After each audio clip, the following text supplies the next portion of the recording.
दोस्तों, parliament session चल रहा है और जैसा कि आप जानते हैं कि हर एक पार्लियामेंट सेशन में हमें कम से कम एक नाम ऐसा जरूर मिल जाता है, कम से कम एक स्पीच ऐसी जरूर मिल जाती है जो कि उस सेशन को यादगार बना देती है। और इस बार जो नाम सामने उभर कर आया है उसका नाम है राधा मोहन दास अग्रवाल। जापान का 49.4 यानी सब 50 से कम।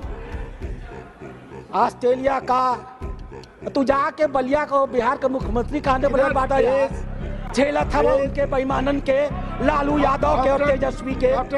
जैसा पढ़ा लिखल आदमी के गुलामी करा था, समझे नहीं। वैसे तो भाजपा में कभी भी अच्छे वक्ताओं की कोई कमी नहीं रही, लेकिन इस हीरे को आखिर भाजपा वालों ने कहां छुपा कर रखा था और क्यों छुपा कर रखा था, ये बात मुझे समझ नहीं आ रही। आप ही की सरकार थी, 3 हफ्ते का फॉरेन रिजर्व आपके पास नहीं था, 3 हफ्ते का पैसा नहीं था आपके पास। मोदी ने आपको डाउनग्रेड कर दिया था, IMF ने आपको लोन देने से मना कर दिया था, वर्ल्ड बैंक ने आपका पैसा रोक लिया था। ये लोग एक्चुअली अध्यक्ष महोदय जब अंग्रेजी में बोलते हैं ना तो हम अपने उत्तर भारत के लोग थोड़ा दबदब से जाते हैं। जरा हिंदी में सुन ले और हिंदी में जवाब दे देंगे। मेरे को कोई असर नहीं पड़ता, बैठो नहीं चिल्लाते रह जाओगे। राधा मोहन दास अग्रवाल जी की इस स्पीच का जादू देशवासियों के सर पर ऐसे चढ़कर बोल रहा है कि वो इन्हें सीधे सुधांशु त्रिवेदी से कंपेयर कर रहे हैं। भाजपा वालों ने भी उन्हें इस स्पीच का इनाम देते हुए राजस्थान का प्रदेश प्रभारी बना दिया है। ये स्पीच मजेदार तो थी ही, लेकिन हद तो तब हो गई जब लालू यादव का एक चमचा इन्हें डिस्टर्ब करने के लिए खड़ा हुआ तो उन्होंने उसे उसकी ही भाषा में यानी कि भोजपुरी में ही गरिया दिया। बाकी क्या कुछ हुआ इस भाषण में, इस स्पीच में, चलिए देखते हैं। डॉक्टर राधा मोहन दास अग्रवाल। माननीय सभापति महोदय, मैं माननीय राष्ट्रीय अध्यक्ष और नेता सदन JP नड्डा जी का आभारी हूं जिन्होंने मुझे पार्टी की ओर से विचार रखने का अनुमति दिया। महोदय, हम लोग जब किसी विषय पर बोलना शुरू करते हैं वित्त के बारे में तो हमारे सामने 2 बिंब होते हैं। एक बिंब होता है भारत का, वो भारत जिसे हम अपनी माँ मानते हैं, हमारे शास्त्र जिसके बारे में कहते हैं माता भूमि पुत्रो हम प्रतिव्यामा। हजारों साल पहले जिसके बारे में लिखा गया, उत्तरम यत् समुद्रस्य हिमाद्रस्तैव दक्षिणम वर्षम तद भारतम नाम भारतीय संतति। समुद्र के उत्तर में और हिमालय के दक्षिण में ये जो देश है इसे भारत कहते हैं और हम भारत के पुत्र हैं, भारत के बच्चे हैं और इसलिए भारतीय कहे जाते हैं। दूसरा बिंब होता है हमारे प्रधानमंत्री का। 26 मई 2014 को जब उन्होंने पहली बार शपथ लिया और हम गर्व के साथ कह सकते हैं दुनिया की अकेली शख्सियत स्वर्गीय नेहरू जी के पास जिन्होंने तीसरी बार शपथ लेने का काम लगातार सफलता के साथ। माननीय मंत्री प्रधानमंत्री जी जब शपथ ले रहे थे तो 2 प्रकार की शपथ ले रहे थे। एक संवैधानिक शपथ जो इस देश के महामहिम से राष्ट्रपति दिलवा रहे थे, एक दूसरी भी शपथ उसी समय वो ले रहे थे। मैं अगर प्रधानमंत्री बना हूं तो मेरे काम करने की दृष्टि क्या होगी, मेरी आर्थिक नीतियां क्या होंगी। और वह शपथ उन्हें नरेंद्र नाम का एक दूसरा नौजवान दिला रहा था। नाम था नरेंद्र नाथ दत्त विवेकानंद जी। विवेकानंद बोल रहे थे और माननीय प्रधानमंत्री में मन में ही उनके शब्दों को दोहरा रहे थे। प्रधानमंत्री कह रहे थे, मैं नहीं भूलूंगा कि मेरा विवाह, कि मेरी संपत्ति, कि मेरा जीवन मेरे व्यक्तिगत भोग विलास के लिए या इंद्रिय सुखों के लिए हुआ है, मेरे व्यक्तिगत सुख के लिए हुआ है। मैं नहीं भूलूंगा कि मेरा यह समाज उस विराट महामाया की एक छाया मात्र है। मैं नहीं भूलूंगा भारत के जितने भी नागरिक हैं, अशिक्षित हों, गरीब हों, दलित हों, पिछड़े हों, मैं भारतवासी हूं और ये सारे नागरिक भारतवासी हैं, हमारे परिवार के सदस्य हैं। इनका सुख और दुख हमारा और सुख और दुख होगा। मैं नहीं भूलूंगा इस बात को कि जब तक यह जीवन है, यह धरती हमारे लिए स्वर्ग है और भारत का कल्याण ही हमारा कल्याण है। और इसी सपने को लेकर के मैं गर्व के साथ कह सकता हूं, प्रमोद जी आप ही की सरकार थी,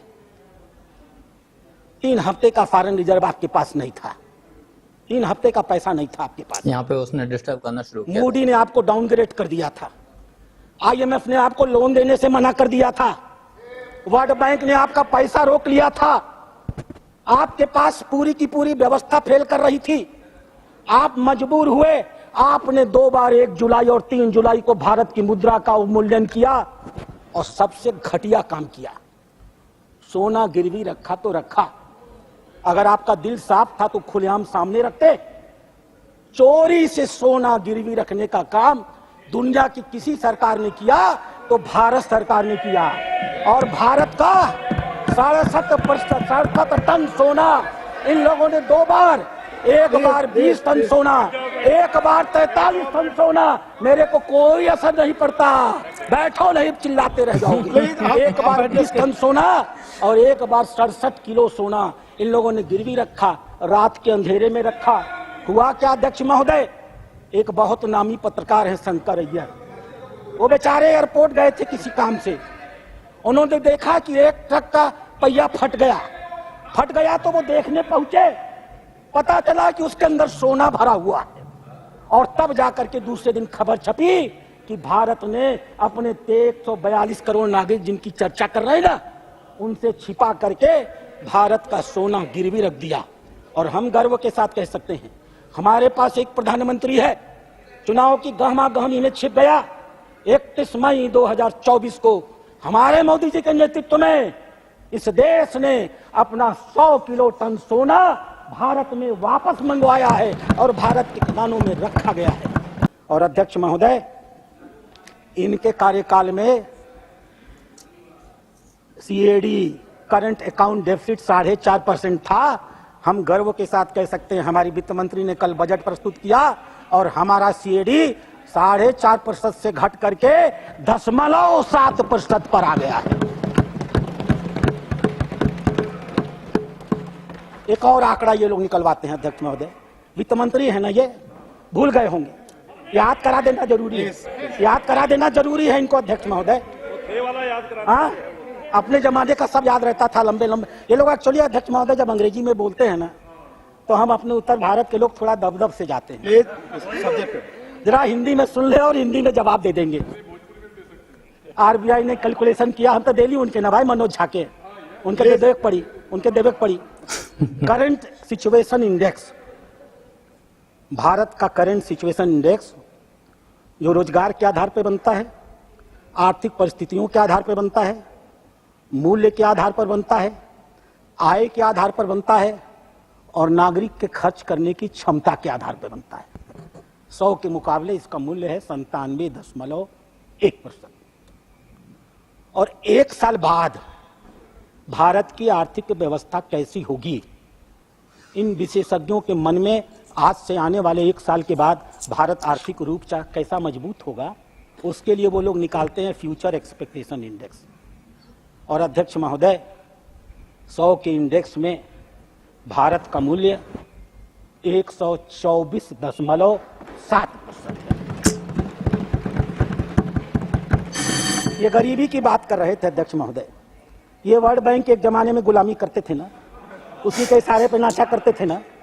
ये पर कैपिटा इनकम से गरीबी देखते हैं। भारत के प्रधानमंत्री ने तय किया, गरीबी से उठे थे ना वो, उन्हें मालूम था गरीबों की आय अगर थोड़ी सी बढ़ा दी जाए तो भी आर्थिक सुविधाओं तक उसकी पहुंच नहीं होती, सामाजिक सुविधाओं तक उसकी पहुंच नहीं होती, शैक्षणिक सुविधाओं तक उसकी पहुंच नहीं होती। उसकी जेब में पैसा होता है लेकिन विभिन्न सामाजिक पूर्वाग्रहों के नाते इन सुविधाओं को वो खरीद नहीं पाता।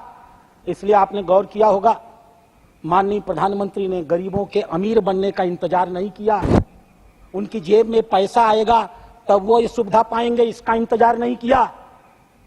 4 करोड़ मकान बना के दे दिए, निःशुल्क दे दिया। घरों में शौचालय दे दिया, निःशुल्क दे दिया। घर में फ्री बिजली दे दिया, निःशुल्क दे दिया। इलाज का इलाज करा दिया, निःशुल्क दे दिया। गैस दे दिया, निःशुल्क दे दिया।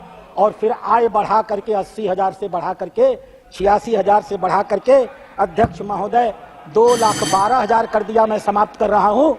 नीति आयोग का यह मल्टी डायमेंशनल पॉवर्टी इंडेक्स अध्यक्ष महोदय जो यह बताता है कि पिछले 10 सालों में हमने 24 करोड़ 10 लाख लोगों को सिर्फ गरीबी रेखा से ऊपर नहीं उठाया है। जीवन की जितनी जरूरतें होती है ना, आप लोग तो अमर सेन के बहुत बड़े भक्त हैं ना, क्योंकि वो भाजपा के विरोधी हैं। अमर सेन का गुण गाते हैं आप लोग ना, अमर सेन भी लेकर के आए थे इसी मल्टी डायमेंशनल पॉवर्टी को। आपने नहीं लागू किया क्योंकि आपका चेहरा बेनकाब हो जाता। आपने नागरिकों को सुविधाएं दी नहीं थी, खाली फर्जी पर कैपिटा बताया करते थे। इसलिए आपने इस देश में मल्टी डायमेंशनल पॉवर्टी कभी नहीं लागू की। भारत के प्रधानमंत्री ने काम किया था, नागरिकों तक सुविधा पहुंचाई थी।